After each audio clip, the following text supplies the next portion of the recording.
pick up where Mr. Hubert left off, I love how he finished with get paid what you're worth. That's why I loved going solo and tried to go solo every single day, because I didn't want to tie my worth, my pay to anybody else. I didn't want to get complacent. I didn't want to have a partner who, oh well, I'm the sealer today, that guy's the seller, so until we get one, I'm just going to kind of hang out. I didn't want that to happen. I wanted to be able to push, and at the end of the day, it was all on me. I really liked that when I finished up, when I handed my payout in, good or bad, I knew that was because of me and my efforts. So a lot of you guys, probably most of you guys, if you're at All-Star, have gone solo throughout the year. There's a few things that I always wanted to focus on. One is when you're on driveways working the route, you don't have the same reach that you do with a partner, where you're sealing, you're working the bubble, your partner's there, and then maybe they're able to go check other stuff out. I wanted to cover a lot of ground.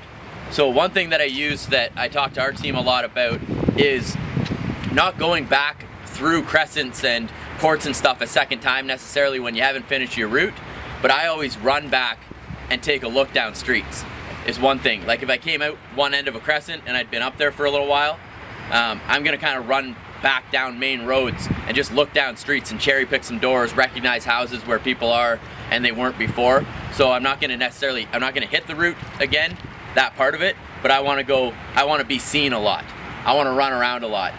Anytime I'm not on one, when I'm going through doors, I want to make myself known and kind of just looking down main roads and stuff, kind of looking for those pockets, because when you're by yourself, that's something that you don't have that partner who's going out and has that reach while you're on a driveway.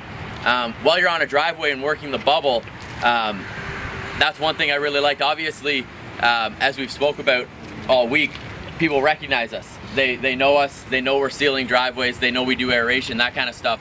Well, they've seen for many years, everybody who knock on their door have two people with the sealing cart.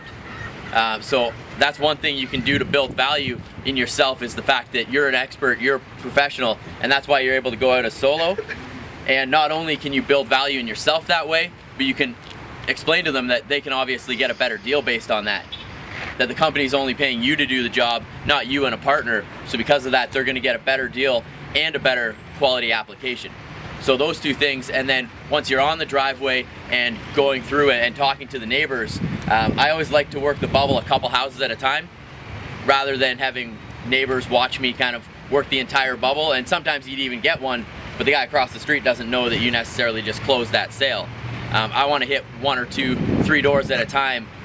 Usually kind of when I was done prepping, I'd maybe edge it and then start doing the bubble thing as I was going around.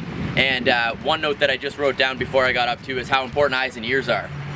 I've noticed as we've gone through the season on road trips, different things, when I pull up in the van, and I mean it's massive and very visible, and somebody's sealing a driveway, and just as a test, I've just sat at the end of the driveway while they're sealing, just to see how long it takes them to see me, for something to happen. And sometimes it goes a while. They can pretty much finish the driveway staring at the garage door the whole time. I always wanted to be really aware of my surroundings, because again, that eyes and ears, your partner's not going to catch that person who just came home down the street, down that court, around the corner, that kind of stuff. So you've got to be on top of that and drop the wand. You need to not be attached to doing that driveway all at once. If there's somebody around, you see somebody, you need to get over to them and get on them and get that link going. Because once people see that and they feel that you're in the neighborhood, and I do feel like it's a little bit less intimidating sometimes if you're able to work it right, having one person there. That they feel like, oh, look at this guy's working so hard and you're pushing the cart. Let's be honest, for me it was a bit of a struggle pushing the cart anyways, but sometimes I'd play that up. And I also liked the fact that, again, I hate pushing the cart, so it made me push at the door that much more. Because I know Mr. Hubert was talking about staying close to your cart, keeping in that bubble before, and I know that I could feel myself taking easier and easier no's the further away from the cart I got. Because if I get this yes, that means I have to pull the cart all the way here. Where if the cart's right with me, I remember pushing it up to this door and I don't want to start pushing it again. Little easier this year with solo carts, but at the same time, it's that mentality of staying on stuff. So solo, I think it's more mental than anything. The actual strategy and stuff, it's not that much different than a team, but it's the mental strength of whatever's happening, good or bad, just keeping your head down. And I always try to model myself after Mr. Ross when he's fighting. Like Ben said, he's going to take a lot of hits. He's going to get hit a lot. But I always do, in morning meetings in Ottawa, I do impressions of Greg Ross's boxing technique, which was definitely accurate that first fight before I got involved with the company over in Gatineau. It kind of involves putting your chin into your chest and then marching forward like this. And then it doesn't really matter what happens because you just keep getting hit, you just keep walking forwards and things will happen for you. I always look at that I'm out there, we're obviously competing. I look at it as a battle, not me versus the homeowners necessarily, but me to get to my success. And I know Greg, that works for him because they have the reach advantage. Everybody who fights him has the reach advantage, so he has to get inside, he has to keep moving forwards. So that's kind of the mentality I try to take when I'm out there as a solo, is that it doesn't matter if I just finished a 6-house link or I'm on zero. It's that always on zero mentality that you're going forward, because it's going to be tough sometimes, you know, when you're on a cold streak. Sometimes when you're really hot, it's easy to get, oh, I just did 4, I crushed this court, I'm just going to sit here and have lunch and wait for the other people to hear about my greatness and just let this continue on. Keeping that mentality steady and just that always on zero mentality to push through regardless of what's happening. At the end of the day, it'll all work out. But yeah, I wouldn't concern yourself with emotions during the day. Have emotions when you go to sleep or something, or the off season. During the day, just have success, and then the emotions will be much happier. So I think that mental toughness, and I see that when we're making teams and we're building our city, that's the people who do well as solo, is the people who can manage their emotions. Now everybody, or most of the people here, went through an aeration season where you're out there by yourself all day, and you have to get good at that. I have no idea why you would then want to all of a sudden start working with somebody else.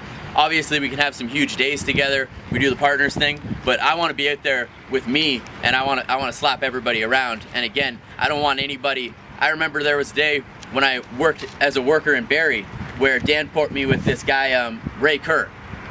Is Ray here? No? He didn't come to this one? So we were going to Ray's hometown, and Dan put me with Ray. I didn't really know him, but okay, whatever the case, we went out, we had a big day, and it was his hometown. He was so fired up, and he got most of our sales that day. I was sealing for him, it was good, we had a good day, and I think it was his first gold jersey or something. And when we got back to the shop, everybody's like, oh, Ray finally gets a gold because he went with Rob. Oh, you had to go to Rob to finally get your gold. I sold like one driveway that day. The dude did all the work. Yeah, he sold everything. I just sealed. I don't want that to happen. I want everybody to know that it was me when I go out there and make things happen. And again, that mental toughness, just plowing through. So I guess really at the end of the day, just do the Greg Ross thing and just keep marching forwards. As a solo, that's the best. And like I say, I know I'd have big days as a team and I'd be really happy when I got back to the shop. But the days when I crushed it as a solo, those were the nights that I really slept well.